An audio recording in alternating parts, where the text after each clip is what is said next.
Hello students, today we will start with third chapter of statistics, measures of central tendency. अब इसके बारे में थोड़ा सा हम 10th स्टैंडर्ड में पढ़ चुके हैं, मीन, मीडियन एंड मोड। देखो, पहले मीनिंग है उसका, फिर characteristic of good measure of central tendency, फिर मीनिंग, एडवांटेजेस, डिसएडवांटेजेस। फिर इसका सेकंड टॉपिक है combined mean and weighted mean, फिर geometric mean, meaning, advantages and disadvantages. तो इतना पहले हम डिस्कस करते हैं।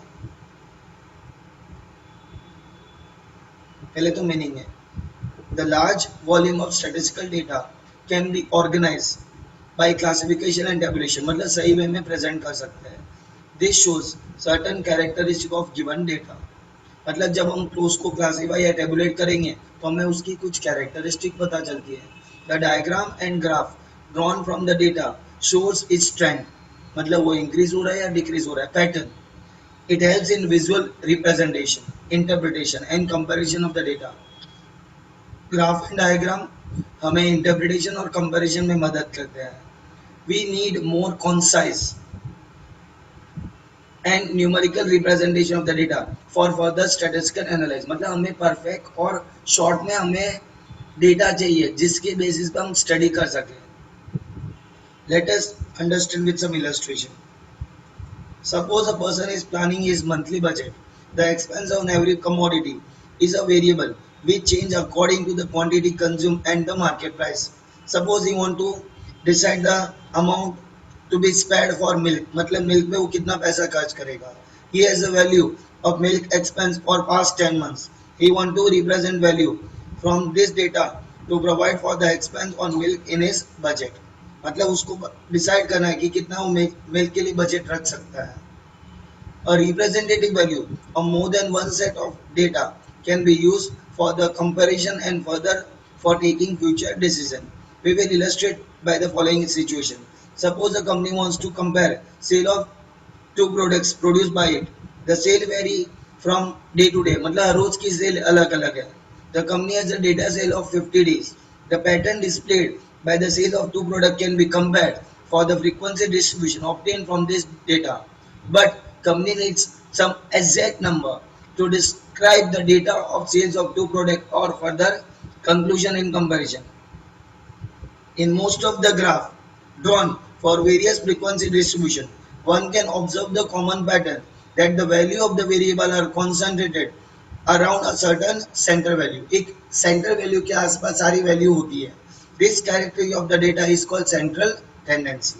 जैसे मार्क्स 50 मार्क की टेस्ट हुई बच्चों की 0 से 50, तो कुछ एवरेज बच्चों का मार्क्स 25 या 30 के आसपास होगा, तो जिसके आसपास ज्यादातर सभी वैल्यूज होती है उसे कहते हैं central value. This character is called central tendency and the central value around the value of the variable are concentrated is called measure of central tendency और average value. The average value thus can be taken as a representative of the whole set of data. It is used for further analysis, interpretation. Analyze मतलब study करना, interpretation मतलब conclusion लेना and comparison. Thus an average value, पहला point, present the data in a concise मतलब short and clear form. Second, show special characteristic of the data. Third, helps in comparison between two and more set of data, दो या उससे ज्यादा set of data को compare करने में use होता है। Different measure of central tendency can B obtained for the collected data. The choice of the average depend upon the type of data. Choice type of data के ऊपर depend करता है. The purpose of average value and its further application. अब हम characteristic of good measure of central tendency देखेंगे। क्या characteristic होनी चाहिए एक अच्छे मेजर ऑफ सेंट्रल टेंडेंसी में? पहला, it should be well defined, उसकी डिफाइन एकदम क्लियर होनी चाहिए। रिजिड मतलब सिचुएशन के हिसाब से चेंज नहीं होनी चाहिए। It should be easy to understand and calculate, calculate करना भी इजी है होना चाहिए और अंडरस्टैंड करना भी। It should be based on all the observation of the data, सारे ऑब्जर्वेशन उसमें यूज होने चाहिए। It should be suitable for further algebraic operation, इसके बारे में मैं थोड़ा आधा चैप्टर होने के बाद डिस्कस करूंगा क्योंकि वो ना समझ नहीं आएगा। It should be suitable for further algebraic operation मतलब मैथमेटिकल कैलकुलेशन में यूजफुल होना चाहिए। It should be a stable measure, अगर हम कोई भी अलग अलग सैंपल सिलेक्ट करें तो उसकी वैल्यू में बहुत फर्क नहीं होना चाहिए। It should not be unduly affected by a few large और वेरी स्मॉल ऑब्जर्वेशन, मतलब बहुत बड़ी और बहुत छोटी वैल्यू से उसको फर्क नहीं पड़ना चाहिए।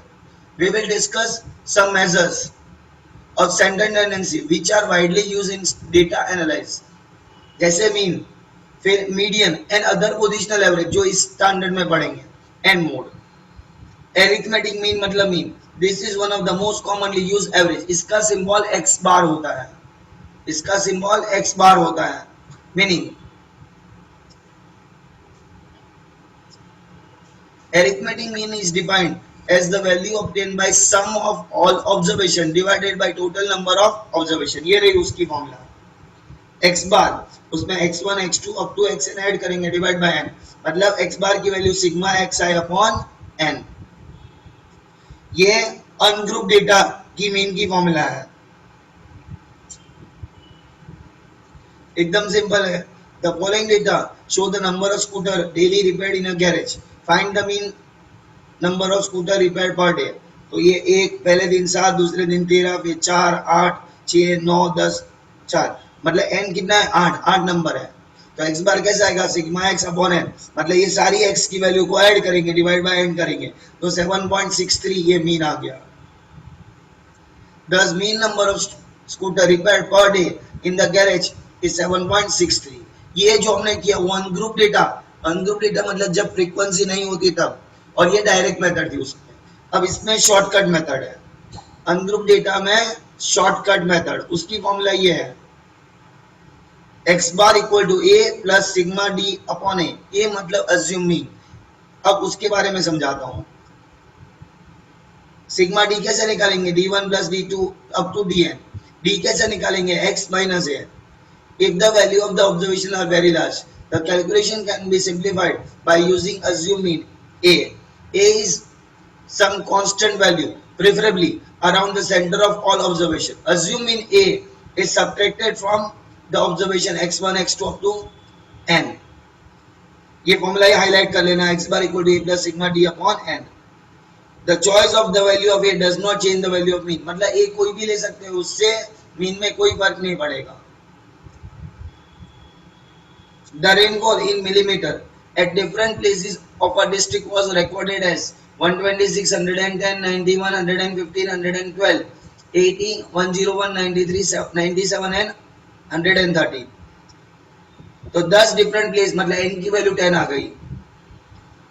अब देखो ये रेनफॉल दिया x बराबर है, अब d निकालेंगे। देखो इन सब में वैल्यूज में देखो मिनिमम वैल्यू 80 है और मैक्सिमम समझ लो 126 है, तो बीच में क्या आता है 100। 100 राउंड नंबर है तो सब्ट्रैक्ट करना भी इजी हो जाएगा। तो d कैसे निकालेंगे, d को डेविएशन कहते हैं। डेविएशन कैसे निकालेंगे, x माइनस है, इसमें x 26 है और ये हमने 100 सपोज किया, तो 126 माइनस 100 26, फिर ये 110 है उसमें से 100 माइनस किया 10, फिर 91 है उसमें से 100 माइनस किया तो -9 आया, फिर 115 में से वापस 100 माइनस करेंगे तो 15, फिर 12, फिर 80 माइनस 100 माइनस 20, फिर 1, 93 माइनस 100 माइनस 7, 97 माइनस 100 माइनस 3 और 113 माइनस 13, सॉरी 113 माइनस 113, तो डी का टोटल 38 आया। फिर मीन की फॉर्मूला डालेंगे, x bar equal to a plus sigma D upon n। a 100 है, सिग्मा डी 38 अपॉन 10 3.8, तो 103.8 आया मिलीमीटर रेनफॉल। ये सेकंड इलस्ट्रेशन एंड हो गया। Now illustration 3, the mean weight of the group of 20 person was found to be 55 kg. Later it was discovered that one of them reported a weight at 45 kg was actually 54 kg। मतलब गलती से हमने 45 kg ले लिया है, actually उसका weight 54 kg था। Find the correct mean of their weight. अब देखो ग्रुप ऑफ 20 पर्सन मतलब n की वैल्यू क्या है 20 है, एंड उसका एवरेज वेट 55 kg मतलब x बार 55 kg है, तो x बार की फॉर्मूला डाला sigma x upon n। Sigma x मतलब टोटल नहीं पता है, n 20 है और x बार कितना है 55, तो 20 इंटू 55 मल्टीप्लाई करेंगे तो सबका टोटल वेट 20 लोगों का 1100 आएगा। अब हमें करेक्शन करना है ना, एक गलती से 45 ले लिया और 54 सही था, तो करेक्ट एक्स आई कैसे आएगा, 1100 माइनस रॉन्ग वैल्यू 45 और करेक्ट वैल्यू 54 ऐड कर दिया, रॉन्ग वैल्यू माइनस करना है, करेक्ट वैल्यू ऐड करना है, तो 1100 माइनस 45 प्लस 54, तो नया करेक्ट सिग्मा एक्स आई मतलब करेक्ट टोटल 1109 आएगा। तो करेक्ट मीन कैसा आएगा, correct sigma x I upon n, sigma x i कितना है 1109 divide by 20, 55.45, the correct mean weight is 55.45 kg। ये अभी तक हमने अनग्रुप डेटा का पढ़ा। अब for discrete frequency distribution, discrete मतलब जिसमें फ्रीक्वेंसी भी दिया है और एक्सआई भी दिया है, तो इसकी formula mean sigma F I x I upon N, ये डायरेक्ट मेथड है sigma F I x I. अब देखो the following table shows number of children per family in certain area, find the mean number of children per family. Number of children ये 0 1 2 3 4 5 और number of families 4 8 23 8 6 and 3 दिया है। ये x आई है पहली column और दूसरी एफ आई है। फिर एफ आई एक्स आई कैसे निकालेंगे, एक्स इंटू एफ, तो 0 इंटू 4 0, फिर 1 इंटू 8 8, 2 इंटू 23 46, 3 इंटू 8 24, 4 6 24, 5 3 15, टोटल 117 आ गया। और फ्रीक्वेंसी का टोटल 52 है। तो एक्स बार कैसे निकालेंगे, sigma F I x I upon n, तो 117 डिवाइड बाय 52, तो 2.25 children, thus the mean number of children per family is 2.25। अब इसी टाइप के डिस्क्रीट में अगर हमें शॉर्टकट मेथड करना है तो फॉर्मूला शॉर्टकट में यही आएगी, A plus sigma D I upon N, यही आएगी। सी से मल्टीप्लाई नहीं करेंगे, सी तो क्लासेस वाले अप्लाई होगा, और सी मल्टीप्लाई कब करेंगे क्लासेस वाले में, जब हम डी निकालते समय x माइनस ए को सी से डिवाइड कर, अगर सी से डिवाइड होता है तो ही मीन की फॉर्मूला में सी से मल्टीप्लाई होगा। The time in minutes taken by bus to travel between two towns on different days are noted. 110 minute लगा 7 दिन, 113 मिनट लगा 17 दिन, 120 मिनट लगा 11 दिन, 122 मिनट लगा 10 दिन और 126 मिनट लगा 5 दिन। तो हमें इसका मीन फाइंड करना है, ये डिस्क्रीट डेटा, इसमें क्लासेस नहीं है, तो ऐसे निकालेंगे। पहली कॉलम एक्स आई, फिर नंबर ऑफ डेज, इसका 50 डेज की डेटा दिया है। अब देखो एक्स आई कम से कम 110 है और ज्यादा से ज्यादा 126 है, तो इसके बीच में 120 बीच में आता है, तो हमने ए सपोज किया 120, इसको बॉक्स बना के हाईलाइट कर लेंगे ए।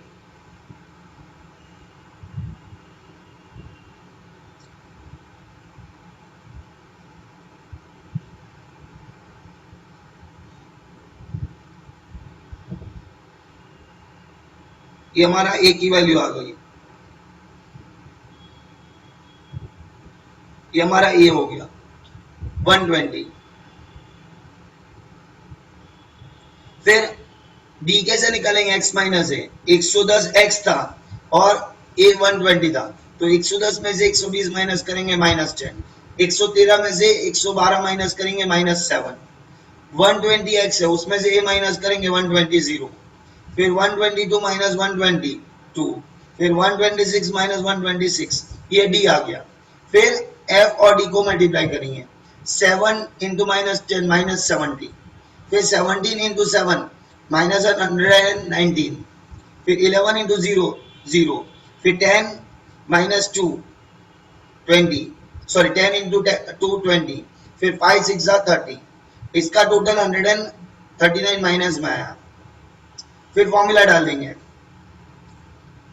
X bar equal to A plus sigma F I D I upon N into C, A की वैल्यू 120 plus F I D I का टोटल -139 अपॉन 50, और इसमें सी 1 क्यों लिया, क्योंकि हमने यहाँ जो डिवाइड किया वहां कुछ भी नहीं लिया, मतलब डिनोमिनेटर कुछ नहीं है, डिनोमिनेटर 1 है।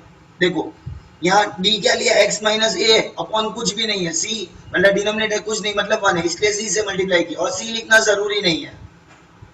फिर plus into minus minus 139 upon 50 2.78, 120 में से 2.78 माइनस किया तो मीन आया 117.20 2 minutes। यहाँ ये फर्स्ट वीडियो एंड करता हूँ।